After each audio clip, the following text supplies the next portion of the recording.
Weather Service in St. Louis has issued a severe thunderstorm warning for northwestern Calhoun County in southwestern Illinois, south central Pike County in west central Illinois, northeastern Pike County in northeastern Missouri until 10:45 p.m. At 10:02 p.m., a severe thunderstorm was located near Pike, moving southeast at 25 miles per hour. Expected hazards include 60 miles per hour wind gusts and quarter-size hail. This is a radar-indicated threat.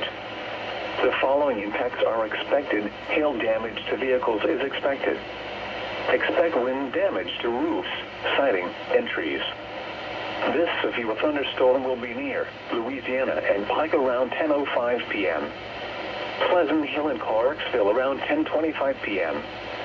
Other locations impacted by the severe thunderstorm include Hamburg, Mosier, Begrek, Ashburn, and Nebo.